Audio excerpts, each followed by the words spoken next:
Chapter 2. Jonathan Harker's Journal, continued. May 5th. I must have been asleep, for certainly if I had been fully awake, I must have noticed the approach of such a remarkable place. In the gloom, the courtyard looked of considerable size, and as several dark ways led from it under great round arches, it perhaps seemed bigger than it really is. I have not yet been able to see it by daylight.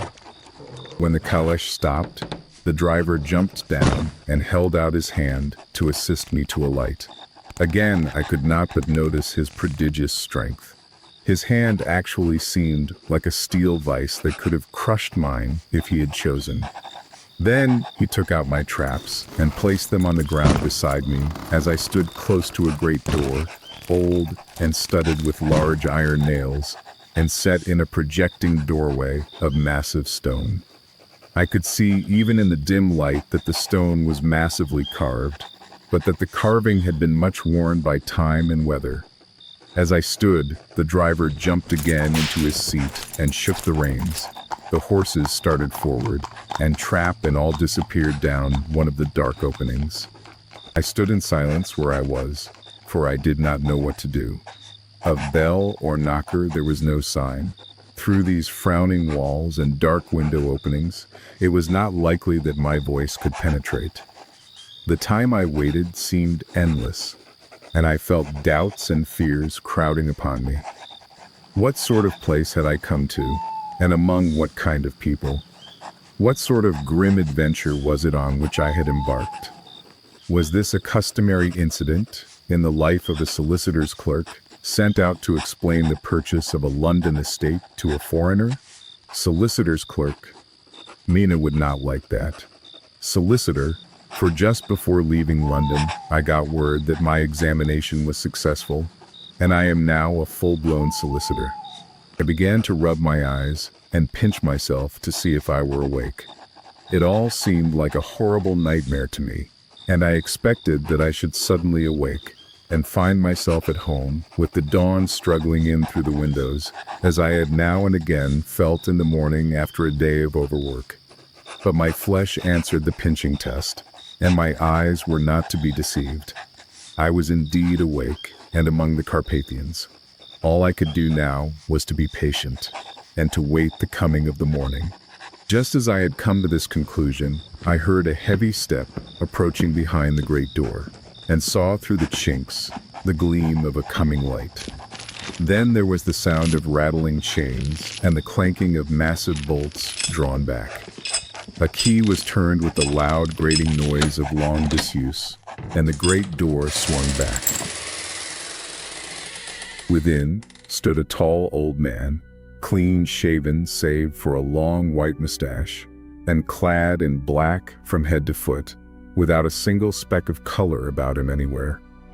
He held in his hand an antique silver lamp, in which the flame burned without chimney or globe of any kind, throwing long, quivering shadows as it flickered in the draught of the open door. The old man motioned me in with his right hand with a courtly gesture, saying in excellent English, but with a strange intonation, "Welcome to my house. Enter freely and of your own will." He made no motion of stepping to meet me, but stood like a statue, as though his gesture of welcome had fixed him into stone. The instant, however, that I had stepped over the threshold, he moved impulsively forward, and holding out his hand grasped mine with a strength which made me wince, an effect which was not lessened by the fact that it seemed as cold as ice, more like the hand of a dead than a living man. Again he said, "Welcome to my house. Come freely, go safely, and leave something of the happiness you bring." The strength of the handshake was so much akin to that which I had noticed in the driver, whose face I had not seen, that for a moment I doubted if it were not the same person to whom I was speaking. So to make sure, I said interrogatively, "Count Dracula?" He bowed in a courtly way as he replied, "I am Dracula, and I bid you welcome Mr. Harker to my house. Come in The night air is chill, and you must need to eat and rest. As he was speaking, he put the lamp on a bracket on the wall and, stepping out, took my luggage. He had carried it in before I could forestall him. I protested, but he insisted. Nay, sir, you are my guest. It is late, and my people are not available. Let me see to your comfort myself. He insisted on carrying my traps along the passage, and then up a great winding stair, and along another great passage, on whose stone floor our steps rang heavily. At the end of this, he threw open a heavy door, and I rejoiced to see within a well-lit room in which a table was spread for supper, and on whose mighty hearth a great fire of logs, freshly replenished, flamed and flared.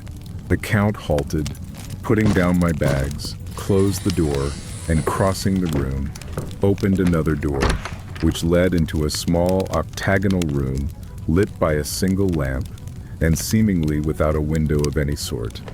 Passing through this, he opened another door and motioned me to enter. It was a welcome sight, for here was a great bedroom well lighted and warmed with another log fire, also added to but lately, for the top logs were fresh, which sent a hollow roar up the wide chimney. The Count himself left my luggage inside and withdrew, saying, before he closed the door, You will need, after your journey, to refresh yourself by making your toilet. I trust you will find all you wish. When you are ready, come into the other room where you will find your supper prepared. The light and warmth and the Count's courteous welcome seemed to have dissipated all my doubts and fears. Having then reached my normal state, I discovered that I was half famished with hunger, so making a hasty toilet, I went into the other room. I found supper already laid out. My host, who stood on one side of the great fireplace, leaning against the stonework, made a graceful wave of his hand to the table and said, I pray you, be seated and sup how you please. You will, I trust, excuse me that I do not join you, but I have dined already, and I do not sup. I handed to him the sealed letter which Mr. Hawkins had entrusted to me. He opened it and read it gravely. Then, with a charming smile, he handed it to me to read. One passage of it, at least, gave me a thrill of pleasure. I must regret that an attack of gout, from which malady I am a constant sufferer, forbids absolutely any traveling on my part for some time to come. But I am happy to say I can send a sufficient substitute, one in whom I have every possible confidence. He is a young man, full of energy and talent in his own way, and of a very faithful disposition. He is discreet and silent, and has grown into manhood in my service. He shall be ready to attend on you when you will during his stay, and shall take your instructions in all matters. The Count himself came forward and took off the cover of a dish, and I fell to at once on an excellent roast chicken. This, with some cheese and a salad and a bottle of old Tokay, of which I had 2 glasses, was my supper. During the time I was eating it, the Count asked me many questions as to my journey, and I told him by degrees all I had experienced. By this time I had finished my supper, and by my host's desire had drawn up a chair by the fire, and begun to smoke a cigar which he offered me, at the same time excusing himself that he did not smoke. I had now an opportunity of observing him, and found him of a very marked physiognomy. His face was a very strong, aquiline, with high bridge of the thin nose and peculiarly arched nostrils, with lofty domed forehead, and hair growing scantily round the temples, but profusely elsewhere. His eyebrows were very massive, almost meeting over the nose, and with bushy hair that seemed to curl in its own profusion. The mouth, so far as I could see it under the heavy mustache, was fixed, and rather cruel looking, with peculiarly sharp white teeth. These protruded over the lips, whose remarkable ruddiness showed astonishing vitality in a man of his years. For the rest, his ears were pale, and at the tops extremely pointed. The chin was broad and strong, and the cheeks firm though thin. The general effect was one of extraordinary pallor. Hitherto I had noticed the backs of his hands as they lay on his knees in the firelight, and they had seemed rather white and fine. But seeing them now close to me, I could not but notice that they were rather coarse, broad, with squat fingers. Strange to say, there were hairs in the center of the palm. The nails were long and fine, and cut to a sharp point. As the Count leaned over me and his hands touched me, I could not repress a shudder. It may have been that his breath was rank, but a horrible feeling of nausea came over me, which, do what I would, I could not conceal.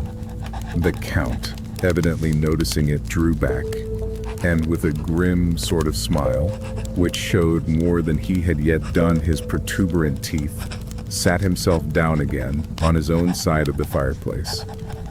We were both silent for a while, and as I looked towards the window, I saw the first dim streak of the coming dawn. There seemed a strange stillness over everything, but as I listened, I heard, as if from down below in the valley, the howling of many wolves. The Count's eyes gleamed, and he said, Listen to them, the children of the night. What music they make. Seeing, I suppose, some expression in my face strange to him, he added, Ah, sir, you dwellers in the city cannot enter into the feelings of the hunter. Then he rose and said, But you must be tired. Your bedroom is all ready, and tomorrow you shall sleep as late as you will. I have to be away till the afternoon, so sleep well and dream well. With a courteous bow, he opened for me himself the door to the octagonal room, and I entered my bedroom. I am all in a sea of wonders. I doubt, I fear. I think strange things, which I dare not confess to my own soul. God keep me, if only for the sake of those dear to me. May 7th. It is again early morning, but I have rested and enjoyed the last 24 hours. I slept till late in the day and awoke of my own accord. When I had dressed myself, I went into the room where we had supped and found a cold breakfast laid out, with coffee kept hot by the pot being placed on the hearth. There was a card on the table on which was written, I have to be absent for a while. Do not wait for me. B. I set to and enjoyed a hearty meal. When I had done, I looked for a bell so that I might let the servants know I had finished, but I could not find one. There are certainly odd deficiencies in the house, considering the extraordinary evidences of wealth which are round me. The table service is of gold, and so beautifully wrought that it must be of immense value. The curtains and upholstery of the chairs and sofas and the hangings of my bed are of the costliest and most beautiful fabrics, and must have been of fabulous value when they were made, for they are centuries old, though in excellent order. I saw something like them in Hampton Court, but there they were worn and frayed and moth-eaten. But still in none of the rooms is there a mirror. There is not even a toilet glass on my table, and I had to get the little shaving glass from my bag before I could either shave or brush my hair. I have not yet seen a servant anywhere, or heard a sound near the castle except the howling of wolves.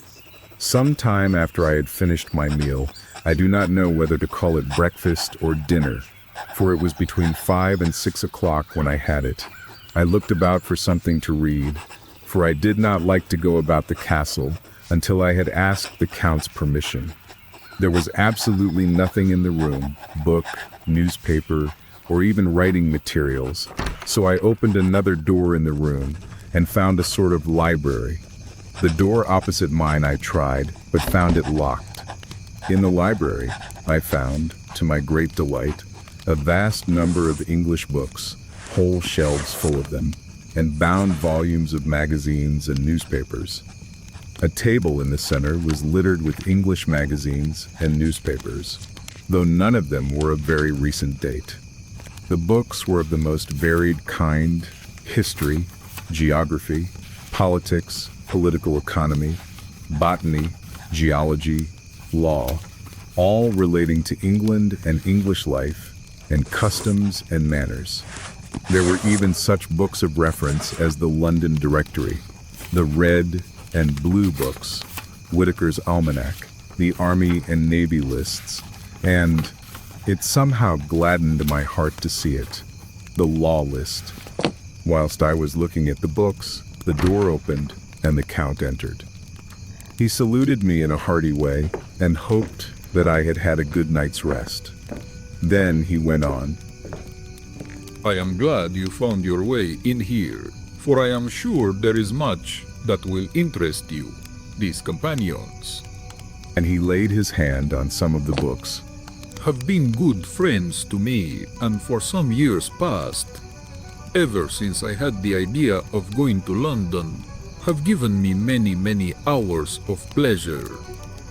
Through them, I have come to know your great England, and to know her is to love her. I long to go through the crowded streets of your mighty London, to be in the midst of the whirl and rush of humanity, to share its life, its change, its death, and all that makes it what it is. But alas, as yet I only know your tongue through books. To you, my friend, I look that I know it to speak. But, Count, I said, you know and speak English thoroughly. He bowed gravely. I thank you, my friend, for your all too flattering estimate. But yet, I fear that I am but a little way on the road I would travel. True, I know the grammar and the words, but yet I know not how to speak them. Indeed, I said, you speak excellently. Not so, he answered. Well, I know that did I move and speak in your London, none there are who would not know me for a stranger. That is not enough for me. Here I am noble, I am boyar, the common people know me, and I am master. But a stranger in a strange land, he is no one. Men know him not, and to know not is to care not for. I am content if I am like the rest, so that no man stops if he see me, or pause in his speaking if he hear my words. Ha, ha, a stranger. I have been so long master that I would be master still, or at least that none other should be master of me. You come to me not alone as agent of my friend Peter Hawkins of Exeter to tell me all about my new estate in London.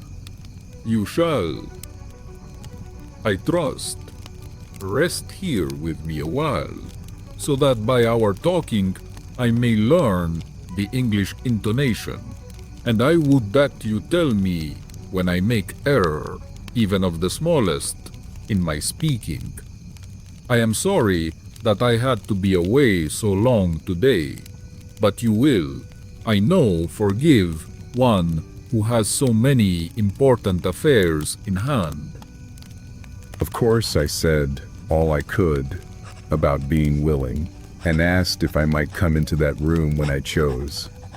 He answered, Yes, certainly, and added, You may go anywhere you wish in the castle, except where the doors are locked, where of course you will not wish to go. There is reason that all things are as they are, and did you see with my eyes and know with my knowledge, you would perhaps better understand. I said I was sure of this, and then he went on, We are in Transylvania, and Transylvania is not England. Our ways are not your ways, and there shall be to you many strange things. Nay, from what you have told me of your experiences already, you know something of what strange things there may be. This led to much conversation, and as it was evident that he wanted to talk, if only for talking's sake, I asked him many questions regarding things that had already happened to me or come within my notice. Sometimes he sheered off the subject or turned the conversation by pretending not to understand, but generally he answered all I asked most frankly. Then, as time went on, and I had got somewhat bolder, I asked him of some of the strange things of the preceding night, as, for instance, why the coachman went to the places where he had seen the blue flames. He then explained to me that it was commonly believed that on a certain night of the year, last night, in fact, when all evil spirits are supposed to have unchecked sway, a blue flame is seen over any place where treasure has been concealed. That treasure has been hidden. He went on. In the region through which you came last night, there can be but little doubt, for it was the ground fought over for centuries by the Wallachian, the Saxon, and the Turk. Why, there is hardly a foot of soil in all this region that has not been enriched by the blood of men, patriots or invaders. In old days, there were stirring times when the Austrian and the Hungarian came up in hordes, and the patriots went out to meet them, men and women, the aged and the children too, and waited their coming on the rocks above the passes, that they might sweep destruction on them with their artificial avalanches.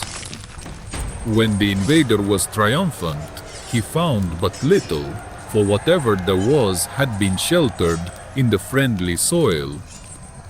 But how, said I, can it have remained so long undiscovered, when there is a sure index to it, if men will but take the trouble to look? The Count smiled, and as his lips ran back over his gums, the long, sharp, canine teeth showed out strangely. He answered, Because your peasant is at heart a coward and a fool. Those flames only appear on one night, and on that night no man of this land will, if he can help it, stir without his doors. And, dear sir, even if he did, he would not know what to do. Why, even the peasant that you tell me of who marked the place of the flame would not know where to look in daylight even for his own work. Even you would not, I dare be sworn, be able to find these places again. There you are right, I said. I know no more than the dead were even to look for them. Then we drifted into other matters. Come, He said at last. Tell me of London and of the house which you have procured for me. With an apology for my remissness, I went into my own room to get the papers from my bag. Whilst I was placing them in order, I heard a rattling of china and silver in the next room, and as I passed through, noticed that the table had been cleared and the lamp lit, for it was by this time deep into the dark. The lamps were also lit in the study or library, and I found the Count lying on the sofa, reading, of all things in the world, an English Bradshaw's Guide. When I came in, he cleared the books and papers from the table, and with him I went into plans and deeds and figures of all sorts. He was interested in everything, and asked me a myriad questions about the place and its surroundings. He clearly had studied beforehand all he could get on the subject of the neighborhood, for he evidently at the end knew very much more than I did. When I remarked this, he answered, Well, but my friend, is it not needful that I should? When I go there, I shall be all alone, and my friend Harker, Jonathan, nay, pardon me, I fall into my country's habit of putting your patronymic first. My friend Jonathan Harker will not be by my side to correct and aid me. He will be in Exeter, miles away, probably working at papers of the law with my other friend, Peter Hawkins. So, We went thoroughly into the business of the purchase of the estate at Purfleet. When I had told him the facts and got his signature to the necessary papers, and had written a letter with them ready to post to Mr. Hawkins, he began to ask me how I had come across so suitable a place. I read to him the notes which I had made at the time, and which I inscribe here. At Purfleet, on a by-road, I came across just such a place as seemed to be required, and where was displayed a dilapidated notice that the place was for sale. It is surrounded by a high wall of ancient structure, built of heavy stones, and has not been repaired for a large number of years. The closed gates are of heavy old oak and iron, all eaten with rust. The estate is called Carfax, no doubt a corruption of the old quatre face, as the house is four-sided, agreeing with the cardinal points of the compass. It contains in all some 20 acres, quite surrounded by the solid stone wall above mentioned. There are many trees on it, which make it in places gloomy, and there is a deep, dark-looking pond or small lake, evidently fed by some springs, as the water is clear and flows away in a fair-sized stream. The house is very large and of all periods back, I should say, to medieval times, for one part is of stone immensely thick, with only a few windows high up and heavily barred with iron. It looks like part of a keep, and is close to an old chapel or church.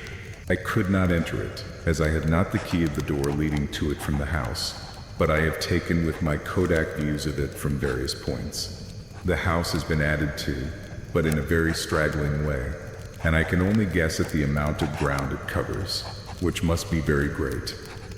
There are but few houses close at hand, one being a very large house only recently added to and formed into a private lunatic asylum. It is not, however, visible from the grounds. When I had finished, he said, I am glad that it is old and big. I myself am of an old family, and to live in a new house would kill me. A house cannot be made habitable in a day, and after all, how few days go to make up a century. I rejoice also that there is a chapel of old times.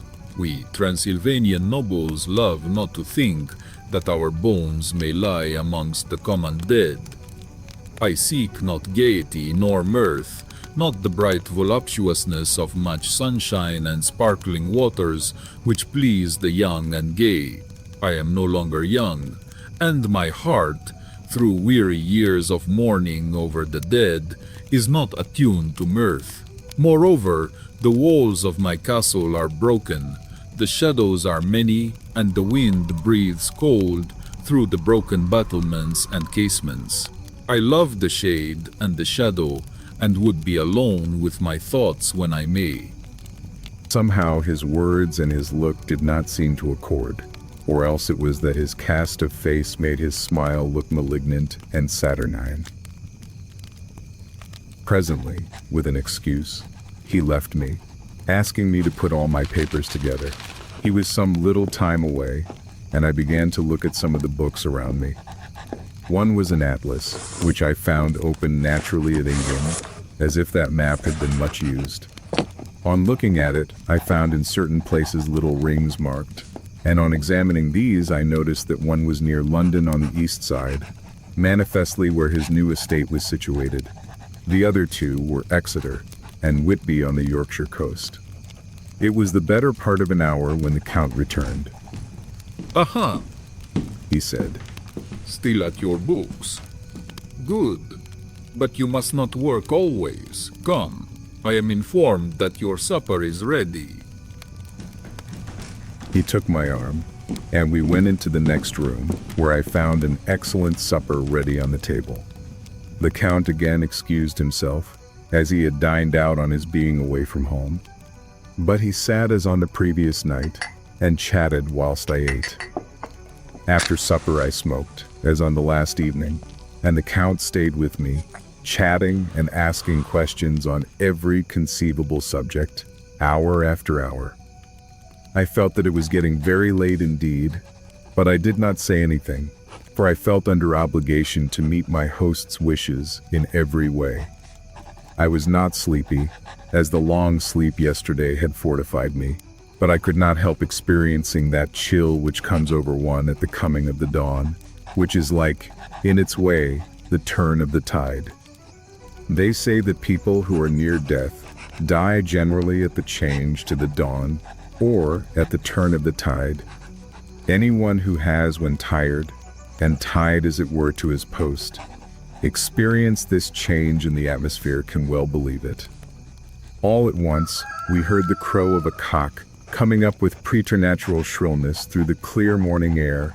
Count Dracula, jumping to his feet, said, "Why, there is the morning again. How remiss I am to let you stay up so long. You must make your conversation regarding my dear new country of England less interesting, so that I may not forget how time flies by us." And, with a courtly bow, he quickly left me. I went into my own room and drew the curtains, but there was little to notice. My window opened into the courtyard. All I could see was the warm gray of quickening sky. So I pulled the curtains again, and have written of this day. May 8th. I began to fear as I wrote in this book that I was getting too diffuse, but now I am glad that I went into detail from the first, for there is something so strange about this place, and all in it, that I cannot but feel uneasy. I wish I were safe out of it, or that I had never come. It may be that this strange night existence is telling on me, but would that were all. If there were anyone to talk to, I could bear it, but there is no one. I have only the Count to speak with, and I fear I am myself the only living soul within the place. Let me be prosaic so far as facts can be. It will help me to bear up, and imagination must not run riot with me. If it does, I am lost. Let me say at once how I stand, or seem to. I only slept a few hours when I went to bed, and feeling that I could not sleep anymore, got up. I had hung my shaving glass by the window and was just beginning to shave. Suddenly I felt a hand on my shoulder and heard the Count's voice saying to me, "Good morning." I started, for it amazed me that I had not seen him, since the reflection of the glass covered the whole room behind me. In starting, I had cut myself slightly, but did not notice it at the moment. Having answered the Count's salutation, I turned to the glass again to see how I had been mistaken.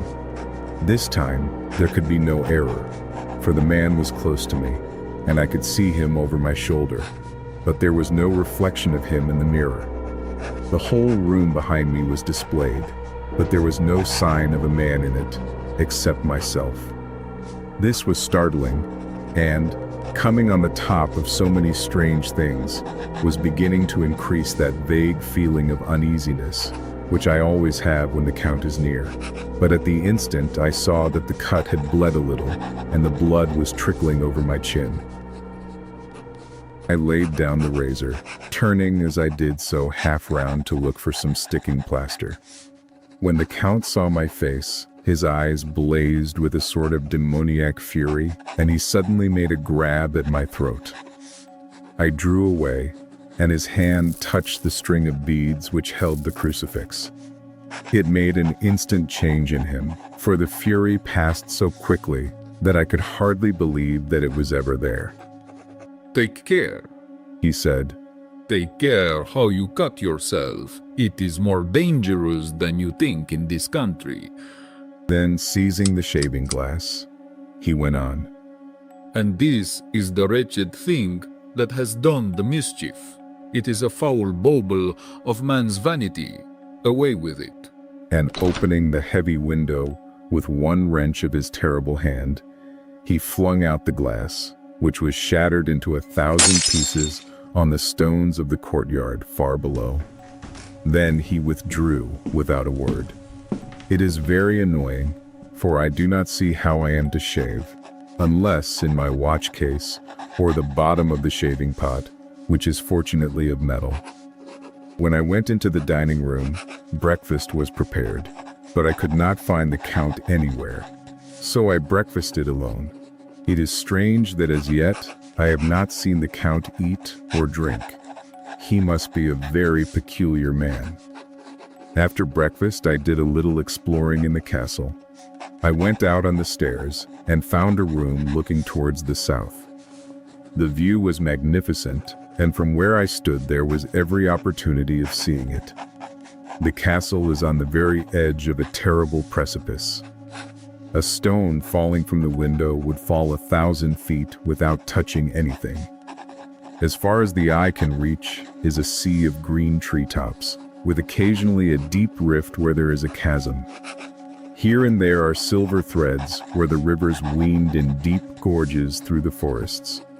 But I am not in heart to describe beauty, for when I had seen the view I explored further. Doors, doors, doors everywhere, and all locked and bolted. In no place, save from the windows and the castle walls, is there an available exit. The castle is a veritable prison, and I am a prisoner.